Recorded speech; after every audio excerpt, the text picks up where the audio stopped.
Welcome back to AP World History. This is chapter 17. We're looking at the Renaissance. We're going to be looking at the second part is the Protestant Reformation, why that took place.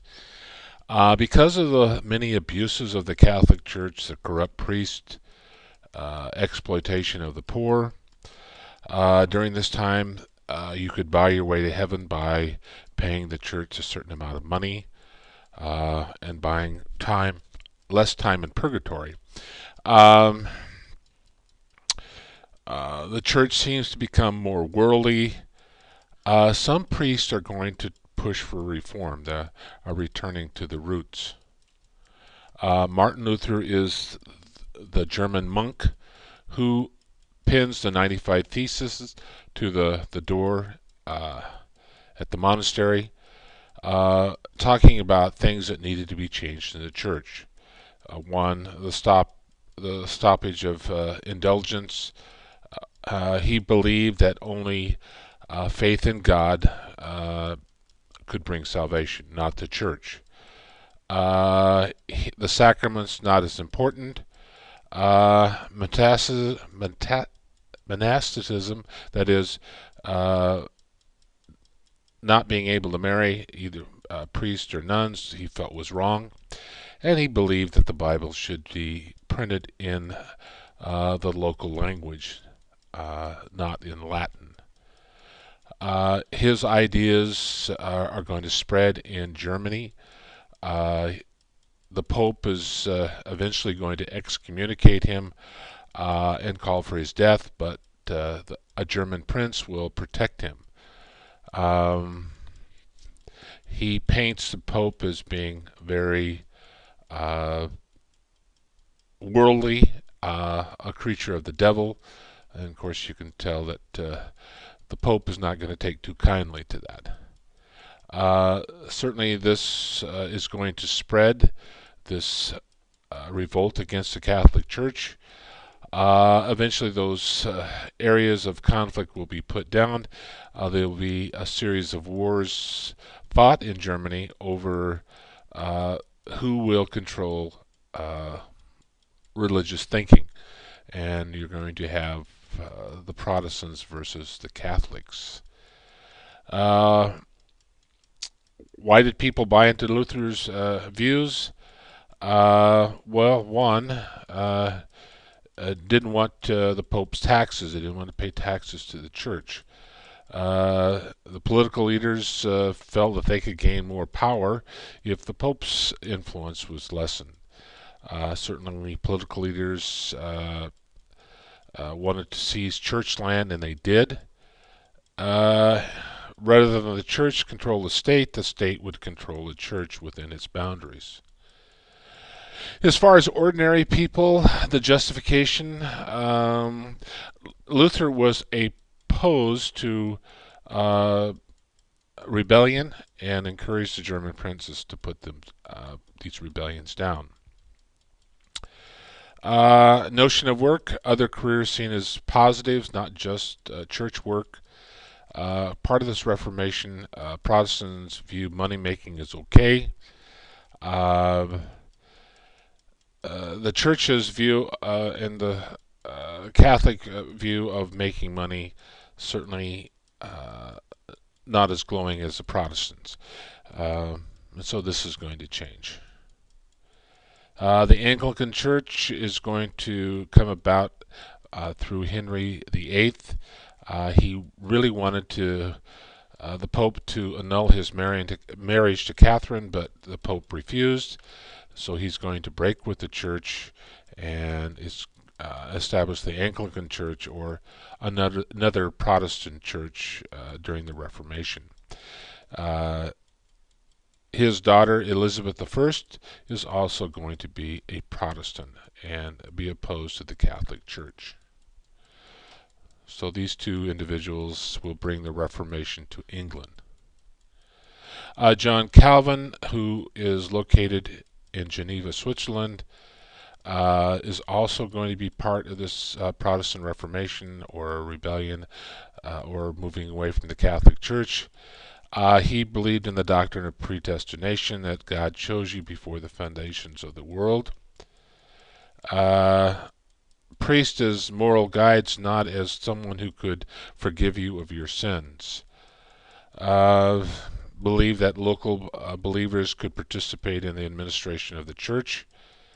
A need for education so that people could read the Bible. Puritans and Pilgrims are going to be a product of this Protestant Reformation, and they'll come to the New World. This is a picture of John Calvin. Calvin's world in the 16th century or 1500s, and he was located in Switzerland, in the heart of the Holy Roman Empire. Much of it was Catholic. This is where a lot of the Protestant Reformation is going to take place in terms of Protestants against Catholics. France is going to continue to be Catholic. Um,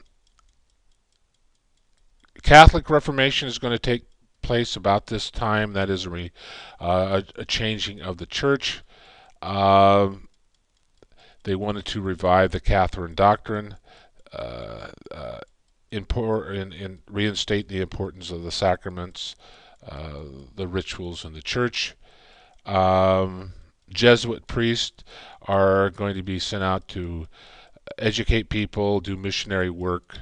During this time, there's going to be the Inquisition, uh, driving out the heretics within the church. Um, and this persecution is going to kill thousands. Catholic mobs will attack Protestants. Protestants killed Catholic priests. This is also the time of the witch trials, to make sure that they rooted out evil spirits, those practicing in sorcery. The Jesuit priests were given this duty of the Inquisition to restore the church. Jews were certainly persecuted and placed in ghettos. They had to live within cities, could not own property. And many people being executed during the Inquisitions, during this Catholic Reformation. The results of the Reformation, this is the end to Christian unity in the West.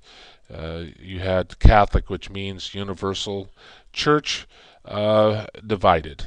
There's going to be religious wars fought in Europe, and hundreds of thousands of people are going to be killed. It's going to be devastating to the population of Germany. The Treaty of Westphalia, 1648, simply said that the princes or rulers could decide whether they wanted to be Protestant or Catholic. But it certainly is going to take its toll on the population. The English Civil War is going to take place in the 1640s. This is again a fight between the Catholics and the Protestants, essentially. Effects of the religious wars, certainly there was a limited acceptance of religious plurality, that is, different beliefs. There were certainly religious doubts as to how we should view God. The shift in power is going to be to France, England, and the Netherlands at the expense of Spain and Italy. In terms of philosophical changes, certainly there's less of a connection between God and nature. There's also a focus on family love and a love between husband and his wife. In terms of commercial revolution, Europe will bring the rest of the world into one huge, giant world economy. A lot of trade, new goods being imported from the West and from the East, a greater connection throughout the world. Science and politics certainly were a part of this renaissance. There's going to be a premium on learning. Promoted popular outlook, on life, that somehow man could make a difference in his universe. Uh, there were people like Copernicus. He came up with a heliocentric theory, which said that the Earth revolved around the sun, which was opposed to the Catholic doctrine.